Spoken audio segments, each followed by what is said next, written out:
Ahora que Reirin por fin entendía todo lo que estaba pasando con Lily, tomó una decisión de inmediato. Quería ayudarle a enfrentarse a la mujer que le estaba chantajeando. Pero Lily, fiel a su orgullo, le aseguró que podía resolver ese problema ya sola. Además, Reirin seguía encerrada bajo arresto domiciliario en la choza, así que, por el momento, no tenía muchas oportunidades para ayudarla. Con esa confianza, Lily salió decidida a ponerle fin una vez por todas a las amenazas de Lady Seika, y Reirin solo pudo quedarse esperándola. Mientras tanto, muy lejos de ahí, en los lujosos aposentos de la supuesta Reirin, la verdadera Keigetsu sentía que estaba a punto de morir, porque llevaba 4 días con una fiebre insoportable. Jamás en toda su vida se había enfermado de esa manera. Cada respiración le dolía, todo su cuerpo pesaba como si estuviera hecho de piedra y apenas podía mantenerse consciente. En ese momento pensó, con un amargo toque de ironía, que quizá aquello era el castigo por todos los pecados que había cometido. Las sirvientas, sin embargo, no entendían por qué hacía tanto escándalo. Para ellas, aquella escena era de lo más normal. ¿No está igual que siempre?, comentaban confundidas. Después de todo, Reirin llevaba años viviendo con una salud tan delicada que verla enferma era prácticamente parte de su rutina. Pero Keigetsu no podía creer lo que estaba escuchando. Durante todo el tiempo que había vivido en el palacio, jamás recordó que Reirin hubiera faltado a una ceremonia importante o que dejara de asistir a la corte. Sí, de vez en cuando escuchaba rumores de que se había desmayado y además sabía que su cuerpo era frágil, pero siempre volvió al día siguiente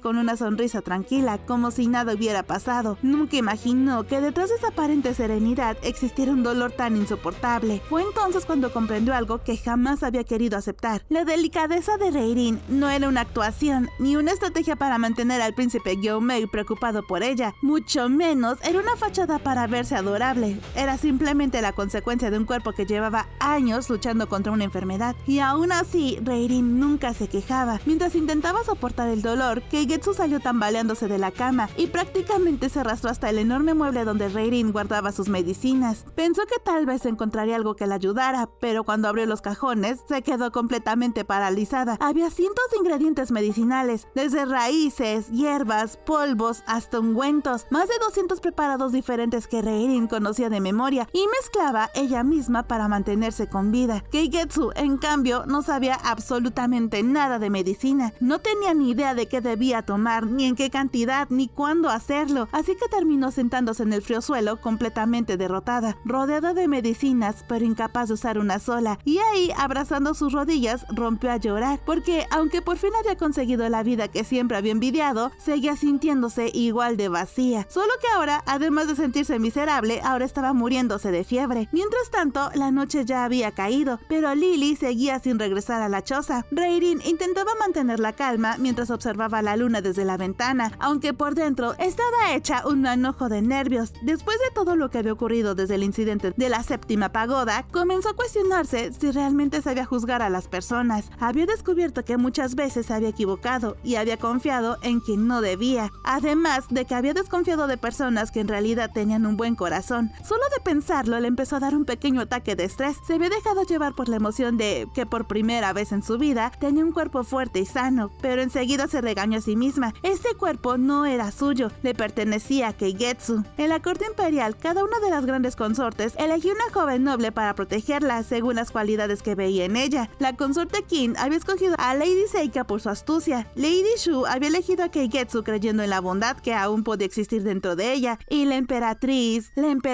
había elegido precisamente a Reirin. Obviamente no por su salud, tampoco fue por su belleza, sino con la enorme fortaleza con la que enfrentaba una vida llena de sufrimiento. Eso hizo que Reirin sonriera con cierta vergüenza. ¿Qué pensaría la emperatriz si la viera ahora, rebosante de energía y corriendo de un lado para otro? ¿La felicitaría o le diría que estaba actuando con demasiada libertad? La idea le hizo mucha gracia, pero enseguida negó con la cabeza. Mientras siguiera ocupando el cuerpo de Keigetsu, lo mejor era que nadie que conociera a la verdadera Reirin la viera actuar así. Justo cuando volvió a regañarse por dejar volar tanto su imaginación, la llama de la vela que iluminaba la habitación comenzó a agitarse y de pronto una voz salió del fuego gritando su nombre con furia. Era Keigetsu. Había vuelto a utilizar magia prohibida para comunicarse con ella. Reirin dio un pequeño brinco por el susto, pero enseguida recuperó la compostura. Al otro lado de la llama, Keigetsu apenas podía hablar. Solo alcanzaba a quejarse de la fiebre. Le costaba muchísimo respirar. Sentía que el pecho se le cerraba y, completamente desesperada, prácticamente le exigió a Reirin que arreglara de inmediato aquel cuerpo defectuoso. Reirin escuchó con atención todos los síntomas y no tardó en darse cuenta de que el verdadero problema era que Keigetsu estaba hiperventilando. Con la misma calma de siempre, comenzó a darle instrucciones para controlar su respiración. No te preocupes, el problema no es inhalar. Lo que te cuesta es exhalar. Hazlo despacio, así. Al principio Keigetsu solo protestaba, decía que era imposible, que no podía y que se sentía que iba a morir, pero como realmente pensaba que estaba al borde de la muerte, terminó obedeciendo. Poco a poco su respiración empezó a estabilizarse. Cuando por fin pudo volver a pensar con claridad, Reirin le indicó exactamente qué medicina debía tomar entre todos aquellos remedios. Después de unos minutos, el medicamento comenzó a hacer efecto, y como era de esperarse, Keigetsu volvió a quejarse. ¿Cómo has podido vivir toda tu vida dentro de este cuerpo? Reirin guardó silencio un instante antes de responder, y cuando habló, lo hizo con una sinceridad que dejó a Keigetsu pasmada. Reirin dijo que honestamente nunca había sabido lo que era estar sana, siempre estuvo enferma, así que terminó creyendo que vivir así era lo normal. Solo cuando despertó en el cuerpo de Keigetsu, entendió que las personas sanas no viven soportando dolor todos los días. Por eso, desde el fondo de su corazón, le dio las gracias. Reirin estaba tan agradecida por haberle permitido conocer, aunque fuera por un tiempo, lo maravilloso que se siente tener un cuerpo fuerte y saludable. Keigetsu la miró con incredulidad, frunció el ceño y, completamente confundida, preguntó si acaso se estaba burlando de ella. «Claro que no». Reirin respondió con tanta naturalidad que incluso terminó disculpándose por haber dado esa impresión. Luego, con toda tranquilidad, le hizo una propuesta inesperada. ¿Has pensado en devolver los cuerpos? No me gusta verte sufrir dentro del mío. Esas palabras hicieron explotar a Keigetsu. Convencida de que todo era una actuación, respondió que jamás caería en esa falsa compasión, y ahora tenía la vida que siempre había soñado. Todos la visitaban, todos se preocupaban por ella, le llevaban regalos y la trataban con cariño. ¿Por qué iba a renunciar a todo eso? Reirin solo suspiró con suavidad. Intentó advertirle que las cosas no eran tan sencillas como parecían, pero Keigetsu solo pensó que estaba hablando por celos. Después de todo, según ella, Reirin ahora estaba atrapada en un cuerpo sin belleza, sin una familia amorosa y sin un prometido que la adorara. Incluso llegó a decir que le encantaba imaginar a Reirin muriéndose de envidia. Sin embargo, la respuesta de Reirin volvió a sorprenderla. No hables así de tu cuerpo. Es un cuerpo maravilloso. Está sano y eso ya lo convierte en un verdadero tesoro. Keigetsu se quedó sin palabras por un instante, pero enseguida volvió a despreciarse. Dijo que la salud podía conseguirla cualquiera, que ella, en cambio, nunca había tenido una familia que la quisiera, porque sus padres la abandonaron al morir y jamás le dejaron nada. Pero Reirin negó con una pequeña sonrisa. Sí te dejaron algo. Te dieron un nombre precioso. Aquella respuesta dejó a Keigetsu conmovida, pero enojada, porque era imposible discutir con alguien que encontraba algo hermoso incluso en medio de una tragedia. Fastidiada, decidió cambiar de tema y le preguntó qué deseo había pedido durante el Festival de los Faroles. Reirin respondió sin ocultar nada que había hecho 2 deseos. El primero, tener un cuerpo sano, aunque, siendo sincera, nunca creyó que ese deseo pudiera cumplirse, porque jamás había confiado demasiado en la suerte ni en las supersticiones. Siempre había pensado que los sueños solo podían hacerse realidad gracias al esfuerzo de uno mismo, pero aquella noche todo cambió. Las estrellas le regalaron un cuerpo fuerte, capaz de correr y de respirar sin dolor, y desde entonces había podido experimentar un sinfín de cosas que antes solo podía imaginar. Por eso ahora pensaba algo diferente. Tal vez no habían sido las estrellas, tal vez había sido aquel cometa que cruzó el cielo esa noche, y desde entonces empezó a creer en los milagros. Keigetsu permaneció completamente en silencio, no sabía qué responder, pero entonces Reirin hizo algo que jamás habría esperado. Tomó con delicadeza la mano de Keigetsu entre las suyas y sonrió mientras le agradecía otra vez y le decía que Keigetsu se había convertido en su cometa milagroso. Y por primera vez en muchísimo tiempo, Keigetsu no supo qué más decir. Aquellas palabras atravesaron todas las barreras que había construido alrededor de su corazón, porque nadie, absolutamente nadie, le había dado las gracias por existir. Reirin, con toda la sinceridad del mundo, le pidió que se vieran en persona para platicar de sus vidas y ayudarla a resolver sus problemas, porque ella de verdad quería salvarla, pero Keigetsu, toda terca y orgullosa, le dijo que ni loca, que solo se curaría de la fiebre para seguir disfrutando de sus lujos, mientras Reirin seguía siendo odiada por todos. Y antes de desaparecer de la llama de la vela, Keigetsu se burló diciéndole que solo le quedaban 3 días antes de enfrentarse a la temible Lady Seika en el Festival de los Espíritus. Reirin, muy en su papel, pensó que no podía ir al festival, pero que le encantaría que el príncipe Gyomei y Lady Seika ajustaran cuentas en su nombre. Justo ahí llegó Lily. Reirin se asustó pensando que la había cachado hablando con Keigetsu, pero Lily solo pensó que su ama se había vuelto loca hablándole al fuego. Después, Lily le contó que la doncella de Lady Gayou la dejó plantada con la horquilla y el arroz y que tenía miedo de que ya la hubieran denunciado. Pero Reirin la calmó al decirle que, si ya lo supieran, el capitán Shin ya las hubiera arrestado. Y Reirin sabe que por ahora, Lady Seika no se va a arriesgar a hacer un escándalo, pero eso no significaba que Reirin se iba a quedar de brazos cruzados y anunció que asistiría al Festival de los Espíritus a encarar a Lady Seika, por lo que Lily necesitaba una túnica roja escarlata, digna de su dama de honor. Lily intentó poner 1000 excusas, que si no tenían séquito, que si no sabía bailar la danza ritual de la cosecha, pero Reirin, sacando esa fuerza de voluntad imponente y protectora, sentenció que cualquiera que ponga en peligro a su preciada dama de la corte caerá en desgracia ante ella. Lily, super tsundere, o sea, conmovida pero haciéndose la dura, solo pensó en lo raro que era que Keigetsu hiciera tanto por una simple sirvienta. Mientras tanto, en el palacio del emperador, el capitán Shin se reunió con el príncipe Gyomei y le entregó un informe súper ridículo que decía que lo del cuchillo y la choza fue solo un malentendido porque Shu Keigetsu se estaba cortando las puntas abiertas del cabello. El príncipe se molestó de sobremanera con esa excusa tan mediocre, pero Shin le dijo al príncipe que él estuvo ahí en el momento del incidente y que Keigetsu de verdad se veía diferente ahora, como si algo dentro de ella hubiera cambiado para volverse virtuosa. Incluso le soltó el comentario de que Lady Reirin también andaba rara, porque ahora dejaba que el príncipe la visitara a diario, sin importar qué tan ocupado estuviera. Bueno, ¿para qué le dijo eso? Porque después el príncipe Gyomei se puso furioso. Los celos y el rencor lo cegaron por completo. Para él, Keigetsu siempre será la villana retorcida que intentó matar a Reirin en el Festival de los Faroles, y está tan obsesionado con proteger a su amada Reirin y tan enojado por las manipulaciones del pasado que sentenció con rabia que la próxima vez que esa mujer intente imitar a Reirin, le cortaría la cabeza. Shin-U se quedó completamente sorprendido al ver la expresión del príncipe. Era muy raro verlo perder la calma de esa manera, y enseguida comprendió que había tocado el único tema capaz de hacer que el heredero imperial dejara a un lado su habitual serenidad. Con una pequeña reverencia, Gyomei se disculpó por la crueldad de sus palabras. Luego, con una sonrisa algo amarga, añadió que todos en el palacio sabían cuál era su punto débil, Lady Reirin, pues bastaba con mencionar su nombre para que él perdiera la compostura. Gyomei confesó que, si de él dependiera, Keigetsu ya habría sido ejecutada por todos los crímenes que había cometido.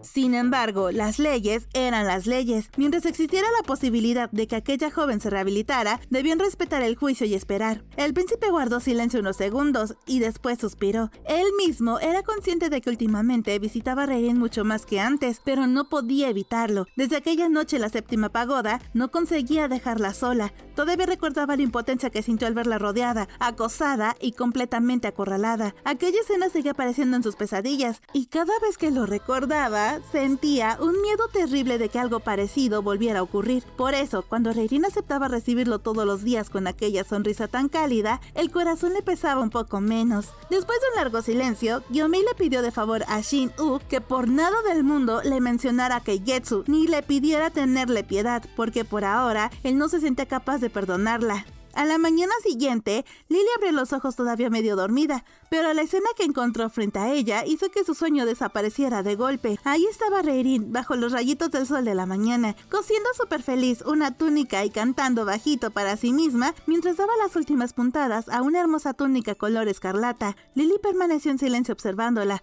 No sabía por qué, pero por primera vez pensó que su ama se veía realmente hermosa. No era solo su apariencia, era la paz con la que sonreía mientras cosía ella y la calidez que parecía llenar toda la habitación, y como si sintiera la mirada sobre ella, Rairin levantó la cabeza y sonrió mientras le preguntaba si la había despertado la luz del sol. Lily se levantó de inmediato, mientras se quejaba un poco diciendo que ella debería haber sido la primera en levantarse, ya que se supone que ella es la asistente y su deber es estar trabajando mientras su señora apenas abre los ojos. Pero antes de que pudiera seguir regañándose, Rairin levantó orgullosa la túnica que acababa de terminar. ¡Mira!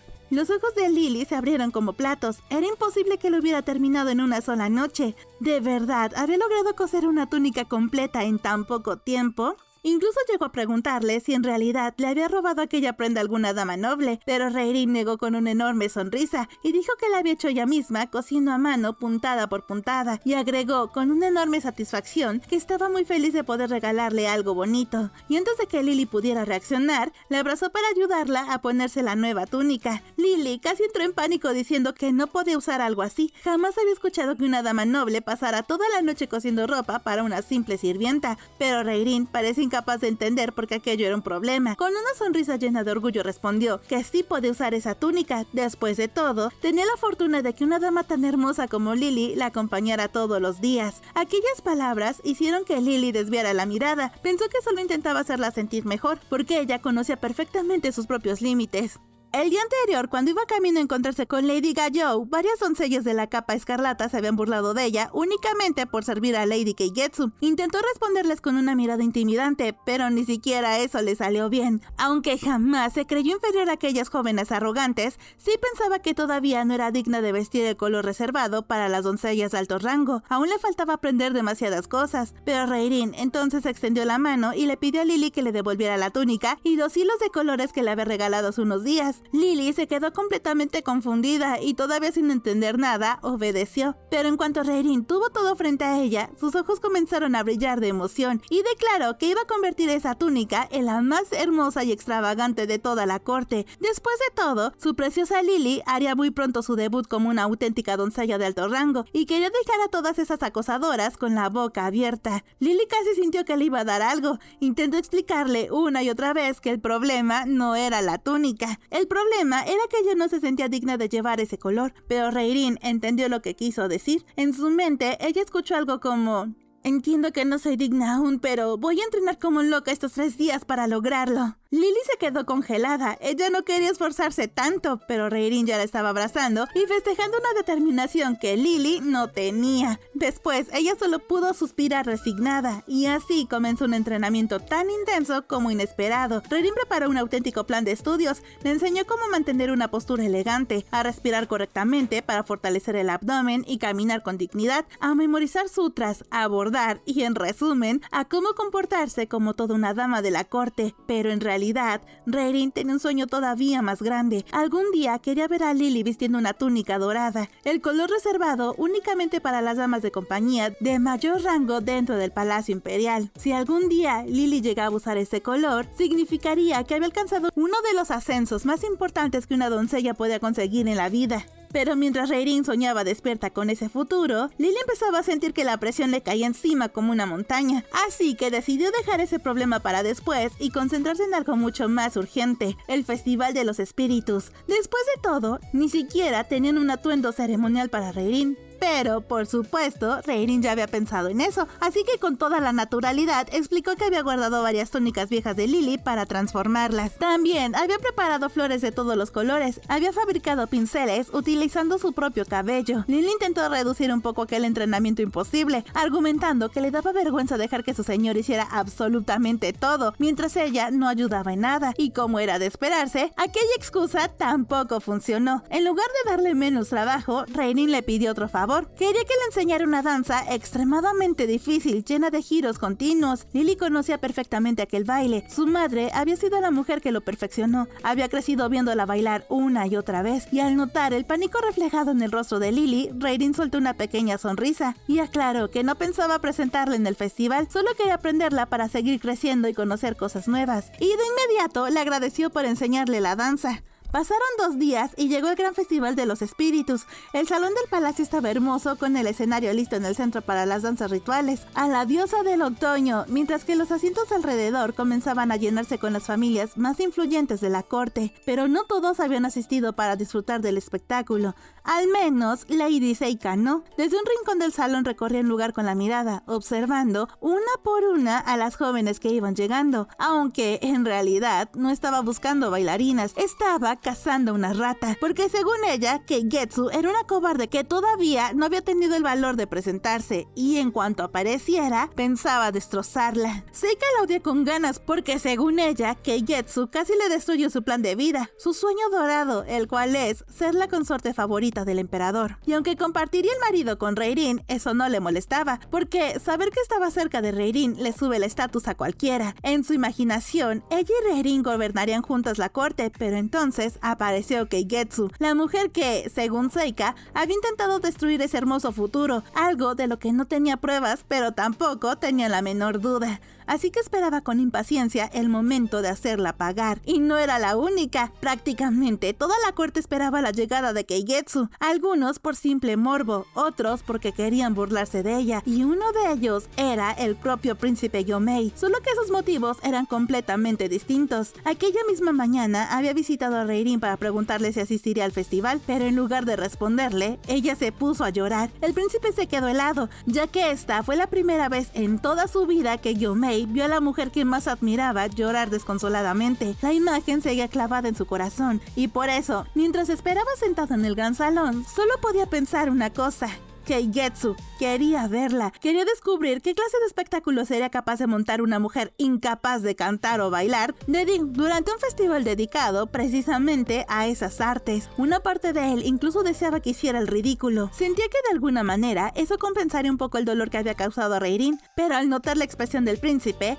Shin-Yuk carraspeó con discreción y le rogó al príncipe que se controlara y no le cortara la cabeza a nadie en pleno festival, porque la familia imperial, el clan Qin, iba a pegar el grito en el cielo, pero Gyomei le confesó que no era eso lo que lo traía de malas, sino algo peor. Estaba empezando a dudar de su propio amor. Sentía que la Reirin que vio haciendo berrinche y victimizándose en la mañana no se parecía en nada a la mujer que había amado por años. Mientras tanto, Keigetsu todavía tenía la opción de obedecer la recomendación de Lady Shu y no presentarse al festival. Habría sido lo más prudente, pero la verdadera Reirin jamás habría dejado un problema sin resolver, así que apareció, y cuando entró al salón junto a Lilith, a todos se les cayó la mandíbula, en especial al príncipe y a su guardia. Reirin sintió como todos la observaban y, completamente inocente, creyó que sus miradas iban dirigidas a Lily. Después de todo, su nueva túnica escarlata era preciosa. No pudo evitar sentirse orgullosa. Le parecía que Lily se veía absolutamente maravillosa. Por un instante, incluso sonrió con satisfacción, pero enseguida recordó algo muy importante. No era Reirin, era Keigetsu. Así que escondió aquella sonrisa tan natural y volvió a adoptar la expresión orgullosa que todos esperaban ver en la villana. Con toda tranquilidad caminó hasta Lady Seika para decirle que no tenía dónde sentarse. Seika, queriendo humillarla, le soltó el primer veneno mientras le sonreía con una amabilidad tan falsa que casi daba miedo, y le dijo que la consorte Shu informó que no asistiría, así que nadie preparó un asiento para ella, pero que si quería podía sentarse en el piso, ya que eso iba perfecto con su resiliencia dichosa.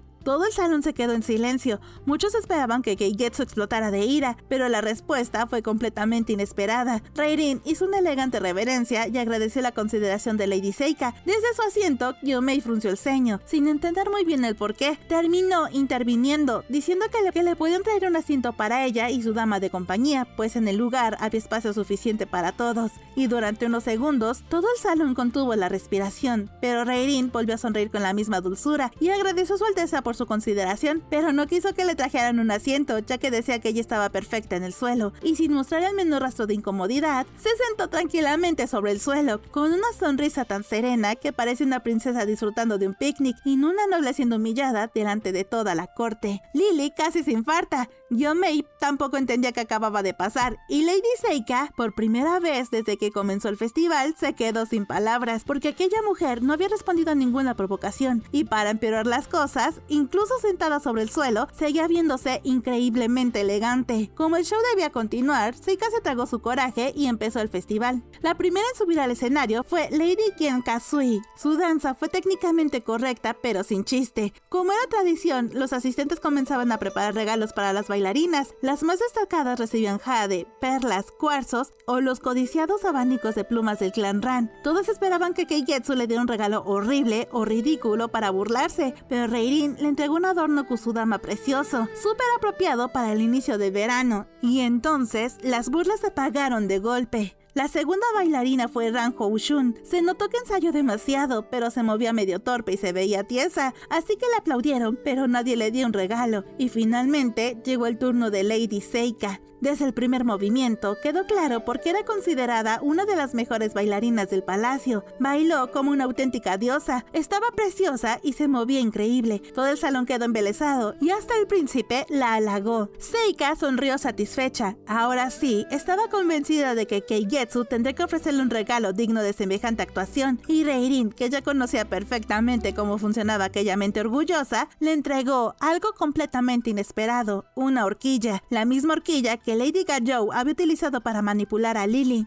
Seika se quedó congelada del miedo. Las otras damas de compañía se acercaron a ver la joya y de mala gana admitieron que estaba hermosa, pero empezaron a tirar su veneno al decir cosas como: ¿y esta cómo tiene una joya tan cara estando bajo arresto domiciliario? Que seguro su castigo era puro show de Clan Shu para callar rumores, mientras ella vivía rodeada de lujos y aterrorizando a sus sirvientas como siempre. Mientras las víboras hablaban, Reirin y Lily tenían una misión secreta: escuchar las voces de todas para identificar quién demonios era la tal Lady Gajou. Lily solo necesitaba oírla hablar para reconocerla, pero Lady Gajou no abría la boca. Para desviar la atención de la horquilla, Seika metió cizaña diciendo que si Keigetsu de verdad estaba encerrada, seguro se había robado la joya, porque alguien se había quejado de perder una. Las demás damas le siguieron la corriente burlándose y diciendo cosas como: seguro se volvió loca viviendo en esa choza patética con una sirvienta que ni es dama de verdad, solo una ex bailarina infantil corrientita. Reirin y Lily aguantaron calladas un buen rato para ver si la culpable hablaba, pero con ese último insulto hacia Lily, a Reirin se le acabó la paciencia de un ángel y su instinto protector se incendió, y parándose con toda la autoridad de una jefa que defiende a los suyos, miró fija a Lady Seika y le soltó con una voz firme que una de sus damas de compañía ya se estaba pasando de grosera con su dama de la corte. La dama de compañía de Lady Seika reaccionó de inmediato. Nerviosa, hizo una reverencia y trató de justificarse diciendo que únicamente había expresado su opinión, pero Reirin no pensaba dejar pasar aquel comentario. Con la misma serenidad con la que había respondido a todas las provocaciones de esa noche, preguntó si entonces esa también era la opinión del clan Qin. Aquella sencilla pregunta hizo que todo el salón guardara silencio. En la corte imperial existía una costumbre muy conocida: la relación entre una dama noble y su dama de compañía era casi la de la madre e hija. Por eso, cuando una dama de compañía hablaba, muchos entendían que también hablaba en nombre de la mujer a la que servía. Reirin volvió la mirada hacia Lady Seika, solo para preguntarle si apoyaba esas acusaciones en contra de su dama de compañía o pensaba dar la cara. Antes de que Seika pudiera responder, una voz firme resonó en todo el salón. Era la noble consorte Shu. Con evidente molestia, reprendió a su sobrina por presentarse al festival únicamente para provocar un enfrentamiento con otro clan. Incluso le ordenó regresar inmediatamente a su residencia antes de seguir causando problemas, pero Reirin hizo una elegante reverencia y respondió con absoluta naturalidad que entendía que podía permanecer ahí, siempre y cuando no interrumpa el festival. Mientras continuaba esta conversación con el clan Qin, Lady Shu abrió los ojos como platos. Acababan de torcer sus propias palabras delante de toda la corte, y lo peor era que técnicamente Reirin tenía razón. Antes de que pudiera pensar en otra reprimienda,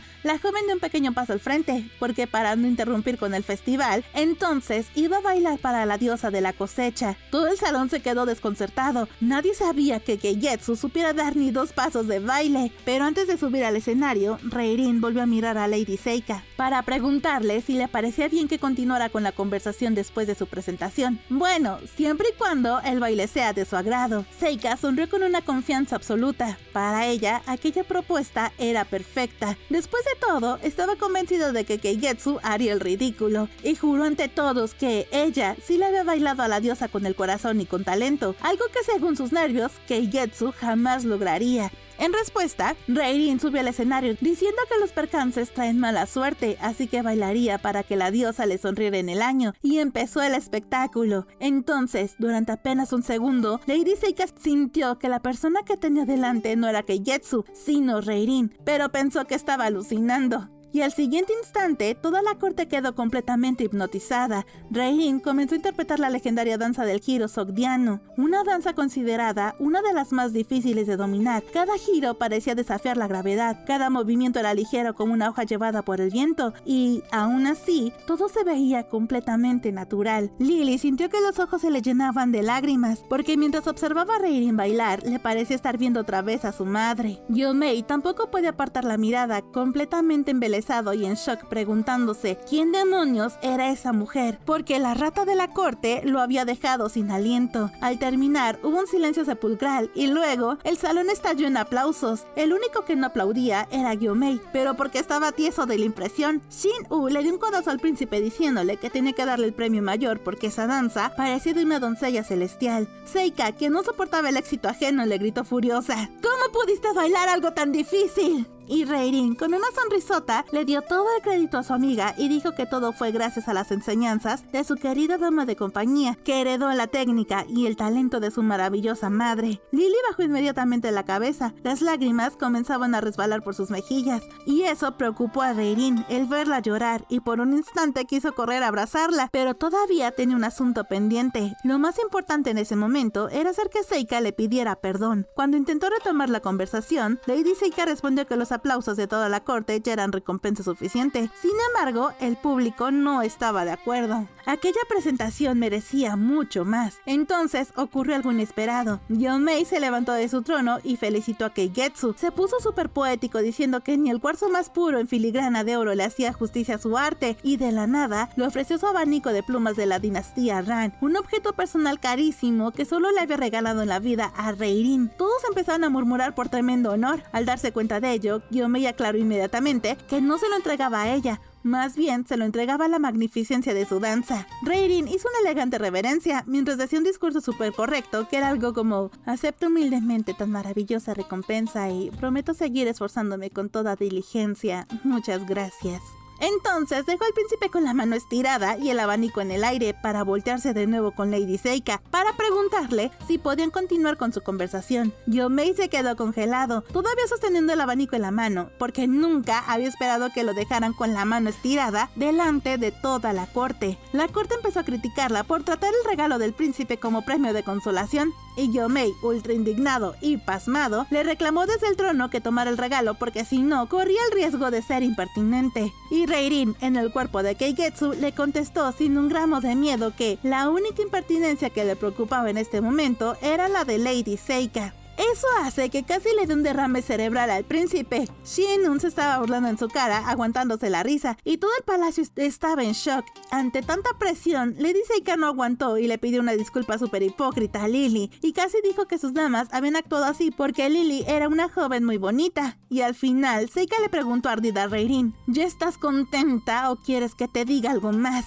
Reirin sonrió y dijo que sí, quería que le dijera otra cosa, que le dijera cuál de todas sus damas de túnica plateada era Lady Gajou. Seika juró que no tenía nadie con ese nombre. Reirin se sorprendió y preguntó cuál de sus damas fue a reportar el robo de una horquilla hace 3 días. Entonces, Seika, ahora sí, honestamente, respondió que ese chisme no fue de hace 3 días, sino de hace un mes. En ese momento, Lady Shu sospechó que tal vez Lady Gajou nunca había existido y la verdadera responsable era Tousetsu, la fiel dama de compañía de Reirin. Como si el destino hubiera decidido confirmar aquella sospecha, las enormes puertas del salón se abrieron de golpe. Tousetsu entró corriendo con lágrimas en los ojos, sin importarle interrumpir la ceremonia, para avisarle a la emperatriz que tenían que correr al palacio del Kilin Dorado porque Lady Reirin se estaba muriendo. Tousetsu explicó entre sollozos que la fiebre no dejaba de aumentar y que Reirin se desmayaba una y otra vez y que ya estaba incluso empezando a sufrir convulsiones y alucinaciones. Los médicos habían probado todos los tratamientos posibles y ninguno funcionaba. Cuando estaba a punto de decir lo que todos temían escuchar, la emperatriz, súper fría y estricta, le interrumpió y la regañó por hacer ese drama ante la corte. Dijo que Reirin era valiente, que ya había pasado por esto y que si este era el final de su vida, pues ya ni modo, era su destino, pero que para salvarse necesitaba cuidados en vez de lágrimas. Así así que mandó a Tousetsu a trabajar. La emperatriz se disculpó con Seika por irse antes y el príncipe Gyomei, pálido y sin decir palabra, se levantó de inmediato para seguirla. Sin embargo, antes de que ambos cruzaran la puerta, una voz volvió a detenerlos. Era Keigetsu, quien alzó la voz y pidió con urgencia que por favor le permitieran visitar a Lady Reirin, pues ella sabe exactamente cómo aliviar sus síntomas y se ofreció además a cuidarla hasta que se estabilice y volviera a abrir los ojos. Al escucharla, Tousetsu fue la primera en perder la paciencia y con una voz que temblaba entre el enojo y la desesperación, le gritó que si acaso se creía mejor que el médico que atiende a la familia real y que la única persona que conoce que es capaz de superar al médico imperial en una crisis como esta era la misma Reirin. Aquellas palabras atravesaron el corazón de la verdadera Reirin, pero antes de que pudiera responder, una voz llena de furia resonó en todo el salón. Ahí fue cuando el príncipe Gyomei perdió los estribos por completo. Le gritó furioso a la falsa Keigetsu que él sabía perfectamente que solo quería acercarse para hacerle daño a su amada y que, aunque el juicio de León la hubiera perdonado, él jamás la perdonaría ni la dejaría pisar el palacio del Qilin Dorado.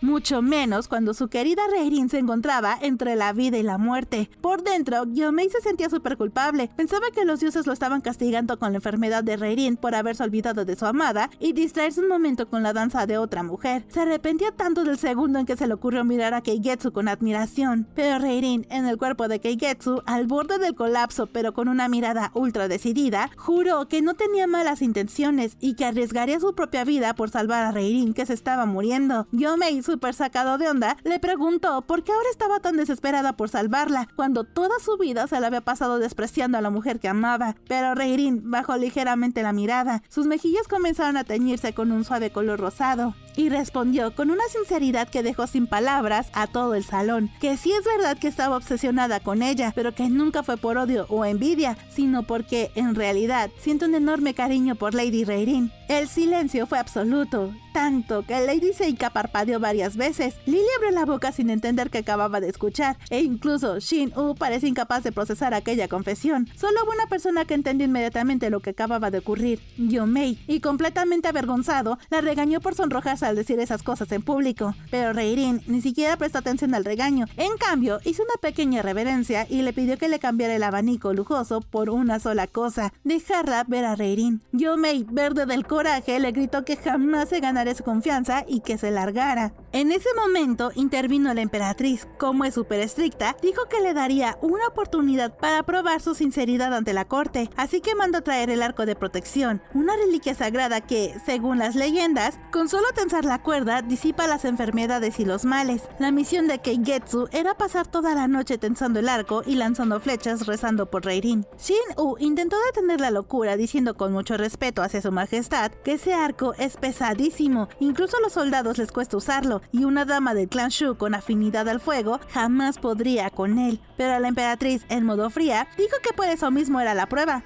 porque la sinceridad cuesta. Shin-U insistió en que perderían toda la noche en lugar de curar a Reirin, pero la emperatriz sentenció que si ese era el destino de su sobrina, ni modo, y se retiró sin piedad. Cualquiera se hubiera puesto a llorar, pero Reirin estaba atacada de la emoción por tener una noche entera para entrenar con el arco. Ya llevaba unas horas disparando flechas, una tras otra, cuando Lily llegó a llevarle agua y descubrió que no había tocado la cena. Lily se enojó con ella por llevar horas usando mucha energía con el arco y sin comer, beber o detenerse unos segundos para descansar, pero Reirin sonrió con dulzura y le agradeció por preocuparse por ella. Lily cruzó inmediatamente los brazos y respondió que no lo hacía porque le cayera bien, sino porque si se moría ahí, entonces ella no tendría dónde vivir. Reirin soltó una pequeña risa. Aquella respuesta era tan propia de Lily que le pareció adorable. Pero cuando la joven volvió a pedirle que abandonara la prueba, ella se negó con firmeza. Todo lo que quería era terminar la prueba para poder llevarle la medicina a su cuerpo original. Con el paso de las horas, las damas enviadas por Lady Seika abandonaron la vigilancia. Se habían cansado de observar a aquella muchacha obstinada. Así que solo permanecieron Lily y, para sorpresa de ambas, Shin-U. El capitán explicó que muchos sirvientes habían ido a buscarlo preocupados por aquella doncella que seguía entrenando sin descanso. Pero la verdad es que el capitán había ido porque él mismo No podía dejar de pensar en ella. Shin-woo le pidió varias veces que dejara el arco. Nadie estaba pendiente de aquella prueba porque toda la corte solo esperaba noticias sobre Reirin. Incluso, él dudaba que el arco sirviera de algo en esta situación. Ella le preguntó si le habían dado su medicina a Reirin. Cuando él dijo que no porque estaba inconsciente, se aferró más al arco. Shin-woo y Lily ya no sabían qué hacer con lo terca que es. El capitán le tomó la mano derecha para revisarla y casi se desmaya. Tenía la mano hecha un desastre absoluto, los guantes rotos, la piel abierta en carne viva y llena de sangre. Lily pegó un grito de horror, pero Reirin, súper tranquila, dijo que no se preocuparan, puesto que había tenido cuidado de no manchar el arco con sangre. Aquella respuesta solo hizo que Lily se enfadara todavía más. Sin embargo, Reirin parecía sinceramente avergonzada, porque el estado de su mano significaba que aún no era capaz de manejar ese arco, por lo que debía seguir practicando. Shin-woo no pudo soportarlo más e intentó quitarle el arco, diciéndole que ninguna dama había llegado tan lejos, pero Reirin se negó y le preguntó al guardia que por qué se preocupaba tanto por ella, si después de todo solo era una villana despreciable. Así que, ¿por qué habría de importarle que ella ahora tenga unas cuantas heridas? Shin-woo abrió la boca, pero no encontró respuesta, y justo en ese instante llegó un eunuco corriendo con la bendita noticia. La fiebre de Reirin bajó y ya estaba fuera de peligro. Al saber que Reirin ya no iba a morir, Shin-woo le dijo que ya podía parar y que le mandaría un doctor para curar su mano lastimada, advirtiéndole que no la quería ver tocando el arco otra vez porque estaba pálida y al límite. Reirin respondió con una sonrisa tan cálida que incluso sorprendió al capitán dándole las gracias por su sincera preocupación, y Shin-woo tuvo un extraño presentimiento. Algo le decía que aquella chica no iba a obedecerle, pero ninguno dijo nada.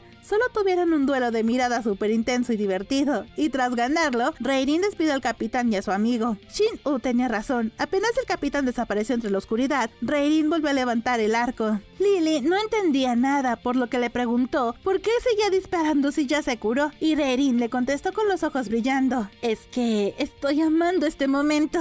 Reirin se dio cuenta de que, como ella es de clan Kou y tiene afinidad al agua, podía controlar y poner en armonía el ki del fuego del cuerpo de Keigetsu. Así, el arco y ella eran uno mismo. Y sintiendo esa enorme alegría, Reirin, mientras volvía a tensar la cuerda, recordó la verdadera Keigetsu y en silencio le pidió perdón tan presumida cuando hablaron la noche anterior en la choza. Reirin confesó en sus pensamientos que la noche del festival, su verdadero deseo no fue tener salud, sino fue aliviar todas sus preocupaciones, porque, aunque ella siempre sonreía, por dentro sentía que su cuerpo perdía fuerzas cada día. Se sentía una carga para todos y cada noche se acostaba preguntándose si volvería a despertar. Cada mañana agradecía seguir respirando, pero lo que de verdad la aterrorizaba no era el dolor, sino sentir que su vida se apagaba poco a poco. Por eso entrenaba tan duro en sus clases de princesa, porque quería ser más fuerte que su enfermedad. Y entonces llegó Keigetsu, y al intercambiar cuerpos le regaló la oportunidad de vivir sin miedo y con vigor en el corazón. Por eso, a Reirin no le importaba tener las manos sangrando o estar desaliñada en un campo de tiro. Su corazón nunca había estado tan lleno de vida y tenía la fuerza para vencer lo que fuera, con tal de salvar a la chica que, sin querer, le salvó la vida primero. Con todo ese amor y gratitud en el pecho, Reirin jaló la cuerda con una fuerza sobrehumana, soltó la flecha y dio justo en el centro de la diana. En ese mismo instante, muy lejos de allí, la falsa Reirin abrió lentamente los ojos. Durante unos segundos, Reirin permaneció inmóvil. Luego, una enorme sonrisa iluminó su rostro. Estaba súper feliz porque el arco de protección por fin la había aceptado. Como todavía le quedaba tiempo de la prueba, quería seguir dándolo todo para ver hasta dónde aguantaba ese cuerpo sano. Sin embargo, antes de disparar otra vez, desde algún rincón del palacio, comenzaron a escucharse gritos de alegría. Cada vez eran más fuertes, más personas se unían. Todo el palacio imperial parecía celebrar una misma noticia. Lady Reirin había despertado. La verdadera Reirin sintió que el corazón casi se le salía del pecho. Una enorme sensación de alivio recorrió todo su cuerpo. Lo había conseguido. Su medicina había funcionado y sobre todo, Keigetsu seguía con vida. Con una sonrisa llena de emoción, mandó a Lily a confirmar la noticia con el capitán Shin-woo. Lily sintió inmediatamente. Ella también estaba tan feliz que casi salió corriendo, pero antes de alejarse un paso, se giró por casualidad y se quedó completamente helada, porque notó que su ama estaba tan pálida que parecía un fantasma. Parecía incapaz de comprender qué estaba ocurriendo, pero reconoció aquella sensación en el cuerpo. 8 días. Pensó con desconcierto. Hace 8 días que no me desmayaba. Fue el último pensamiento que cruzó su mente y al instante siguiente, su cuerpo cayó pesadamente sobre el suelo. Lily corrió desesperada para sostenerla entre sus brazos mientras gritaba pidiendo ayuda. Mientras tanto, en el palacio del Qilin Dorado, el príncipe Gyomei no podía pegar el ojo contemplando la luna, muerto de la ansiedad por Reirin. Un sirviente le ofreció un té, pero él solo quería saber si había noticias de su amada, pero no había, porque los médicos estaban encerrados salvándole la vida. Sin poder dormir, Gyomei se puso a recordar la primera vez que vio a Reirin hace 5 años. Él había acompañado a su madre al palacio Kou. Su mamá estaba emocionadísima por presentarle a su sobrina, pero Gyomei no compartía aquel entusiasmo. Estaba enojado porque pensaba que conocería a otra mujer interesada que solo buscaba su ki del dragón. Desde pequeño había aprendido que casi todas las personas se acercaban a él por la misma razón, ya que él tenía un poder tan codiciado que había convertido su vida en una pesadilla. De niño lo secuestraron sus nodrizas, los soldados lo intentaron forzar y los eunucos lo miraban con deseo. Las mujeres del palacio no lo atacaban físicamente, pero buscaban 1000 formas de manipularlo por su estatus. Por eso, Gyomei aprendió a leer las dobles intenciones al instante y tenía las expectativas por el suelo con Reirin. Pero en cuanto la vio, quedó hechizado, y no por su belleza, sino por la pureza de sus ojos. Reirin lo miró sin una pizca de interés, ambición o adulación. Solo había una dulzura inmensa, como si contemplara a otro ser humano y nada más. Esa tarde, Reirin bailó para los invitados con una delicadeza suprema, dedicándole el baile a su tía y a su hermano mayor, Gyomei, deseándole salud. El príncipe cayó redondito, pero, oh decepción, cuando la emperatriz le ofreció un buen maquillaje caro como premio, Reirin aceptó brincando de felicidad, y Gyomei pensó, ya decía yo, otra hueca obsesionada con la belleza. Para colmo, la emperatriz los encerró a los dos solos en una habitación con la mesa llena de cosméticos para que él la ayudara a elegir. Gyomei estaba de malas, pero no hubo silencios incómodos porque Reirin empezó a hablar sola, analizando el maquillaje como científica. Decía que si la fórmula, que si el pigmento, cómo mejorarlos para que duraran más en la piel. Gyomei, extrañado, le dijo que no parecía una chica normal a la que le gustaba el maquillaje, y Reirin, súper inocente, le contestó que más bien debía disculparse ella por hablar así del maquillaje, pero es que pensó que su alteza era todo un experto en el tema. Gyomei arqueó una ceja al preguntarle por qué decía eso, y ella respondió con total inocencia que le dio esa impresión porque él sabía maquillar muy bien sus palabras. El príncipe se quedó completamente inmóvil. Reirin continuó hablando sin darse cuenta del impacto que había causado, y dijo que cuando su majestad, la emperatriz, le preguntó a él si ella le parecía bonita, él respondió que era una joven encantadora, pero sus ojos decían algo muy distinto.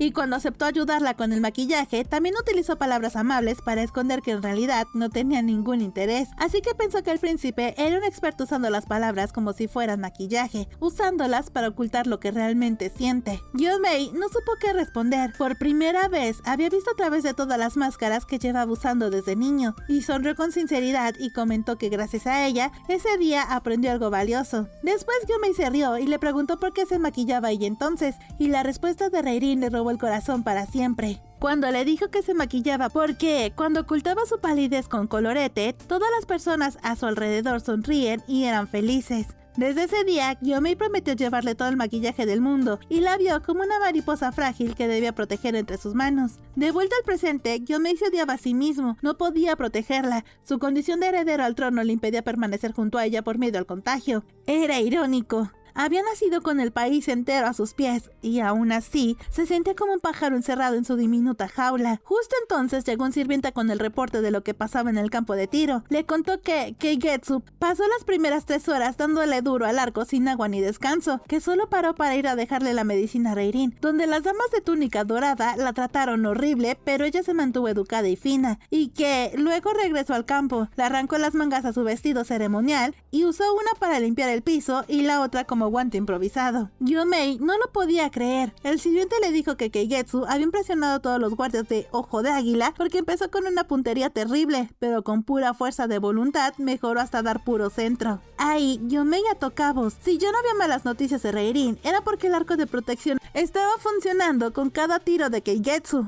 El príncipe tenía la cabeza hecha un nudo. Quería seguir odiando a la villana retorcida, pero imaginándosela con la mano ensangrentada y destrozada, dando la vida por Reirin, Reirin le impedía tenerle rencor. Justo ahí llegó Shin-woo corriendo para confirmar que Reirin ya estaba fuera de peligro. Yo-mei sintió que el alma le regresaba al cuerpo y le pidió al capitán que le trajera una antorcha para que lo acompañara a hacer una visita. Shin-woo pensó que irían a ver a Reirin y le dijo que se esperara al amanecer, pero el príncipe lo interrumpió y aclaró que no iría a ver a Reirin. Más bien, iban a ir a la fuente del dragón violeta. Aquella fuente era un manantial sagrado escondido entre los bosques del palacio. Se decía que sus aguas podían sanar heridas y revelar la verdad del corazón. Ni siquiera el príncipe heredero tenía derecho a utilizarlas libremente, pero Yo-mei ya había tomado una decisión. Si Keigetsu había arriesgado sus manos para salvar a Reirin, él haría todo lo posible para aliviar las heridas de Keigetsu, porque, gracias a ella, no solo Reirin había recuperado la esperanza, sino que él también. Mientras tanto, la verdadera Reirin despertó en su choza con la mano hecha pedazos. Le dolió haberle lastimado el cuerpo a Keigetsu, pero estaba tan feliz y tan agradecida de que la chica hubiera luchado por sobrevivir esa noche, que sentía su corazón latir con una calidez hermosa y nueva.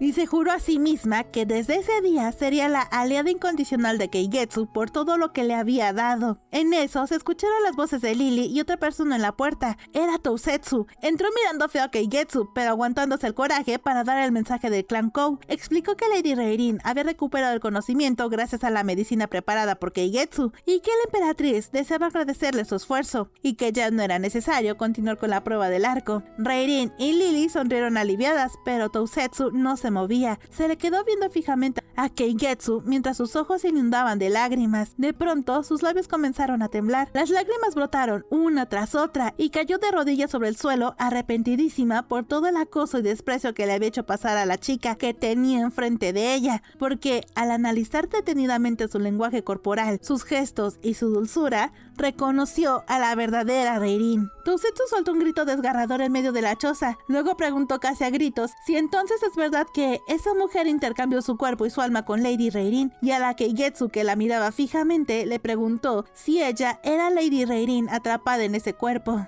Y aquí termina el tomo, pero para que veas cómo empezó la lealtad de Tousetsu hacia Reirin, Amix, regresemos a las noches en el palacio cuando las damas de la corte andaban de románticas fantaseando con pedirle deseos al cometa que flotaba sobre el cielo. Tousetsu, que es la jefa absoluta de las damas, las puso en su lugar de volada. Les metió un regaño monumental por andar perdiendo el tiempo en lugar de trabajar. Las chicas se quisieron justificar diciendo: ay, Lady Tousetsu, es que pedimos un deseo con muchísima sinceridad para que Lady Reirin se recupere. Pero Tousetsu, en modo frío y realista, le soltó que si de verdad querían que se mejorara, que mejor se pusieran a trabajar y demostraran esa devoción con acciones diarias y no con deseos. Después se dio media vuelta y las dejó ahí. Obvio, Tousetsu no era sorda y alcanzó a escuchar cómo las víboras la criticaban a sus espaldas, diciendo que era fría como el hielo y que seguro jamás sentía miedo. Para sus adentros, Tousetsu admitió que claro que sentía miedo porque era humana y su único y más grande terror en esta vida era perder a Reirin. Mientras miraba el cometa, se puso a recordar cómo conoció a su adorada ama. Cuando Tousetsu apenas tenía 23 años, le dieron el honor más grande del palacio: convertirse en la dama de compañía principal de la doncella del clan más poderoso. Cualquiera hubiera brincado de felicidad, pero ella no quería. Ella amaba trabajar para la emperatriz. Sin embargo, la emperatriz la convenció con el corazón en la mano y le confesó que Reirin era la hija de su hermana fallecida, su amada sobrina, y que no podía confiarle su vida a nadie más que a Tousetsu por ser la más capaz de la corte. Ella aceptó a regañadientes. Ya había escuchado los rumores de que la niña de 15 años era una belleza extraordinaria y súper talentosa. Sí, era un ascenso, pero Tousetsu no dejaba de sentir arrepentimiento por dejar sola a la emperatriz por culpa de una simple doncella. El primer encuentro fue medio tenso. En cuanto la emperatriz las presentó, Reirin saludó súper educada, pero cometió el error de decirle: hola, Lady Tousetsu. Tousetsu, mega estricta con las reglas, la frenó en seco. Dígame solo Tousetsu, por favor. Soy una sirvienta de bajo rango y no quiero problemas por pasarme de mi estatus.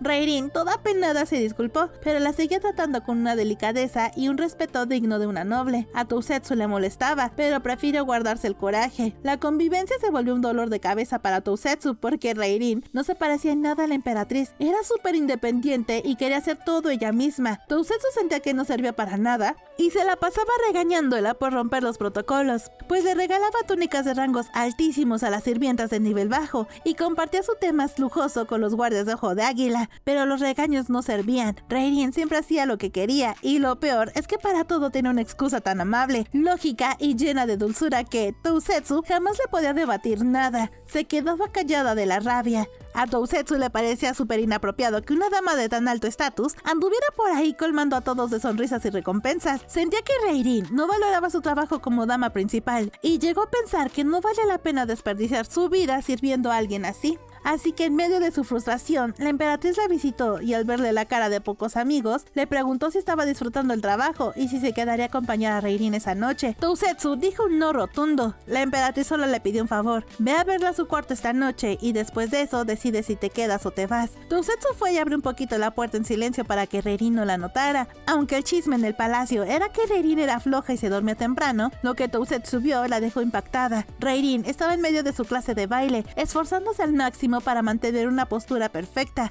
Se veía hermosa y delicada, pero la emperatriz apareció al lado de Tousetsu y le susurró que la carga que estaba soportando los músculos de la chica en ese momento debía de ser dolorosísima. Ese día, Reirin ya había estudiado sutras, jugado go, cosido y hecho la ceremonia del té. Su cuerpo ya estaba agotado y en la clase de baile estaba sobrepasando su límite. De pronto, el cuerpo de Reirin no aguantó más y cayó al piso, pero no se quejó ni un segundo. Simplemente se levantó y se metió a la cama a descansar. Su cuerpo se veía normal, pero la realidad es que estaba gravemente enferma. Tousetsu se asustó horrible, dejó de lado su orgullo, pidió permiso y entró corriendo a la habitación para tomarle el pulso, y casi se le sale el corazón. Reirin estaba ardiendo en una fiebre espantosa, su pulso iba a 1000 por hora, y al limpiarle un poco el maquillaje, descubrió que su piel real estaba blanca como la cera, súper pálida. Reirin escondía su agonía detrás del color para no preocupar a nadie. Ahí fue cuando Tousetsu entendió que Reirin no era una niña mimada, sino una guerrera que sonreía para que los demás no sufrieran por ella. En cuanto Tousetsu tomó el pulso de Reirin, sintió que el corazón se le hacía a pedazos. Sin perder un segundo, preguntó con urgencia si llamaba al médico, pero Reirin negó suavemente con la cabeza. Aunque el cansancio apenas le permitía mantenerse despierto, se esforzó por regalarle la misma sonrisa de siempre al decirle que estaba bien, por lo que no tenía que preocuparse por ella, pues cuando se esfuerza demasiado siempre le da un poco de fiebre, pero que para la mañana siguiente el malestar desaparecería. También dijo que ya había tomado su medicina, así que ya no había más que hacer. Luego, con aquella expresión cálida que tanto la caracterizaba, añadió unas palabras sencillas: gracias por todo.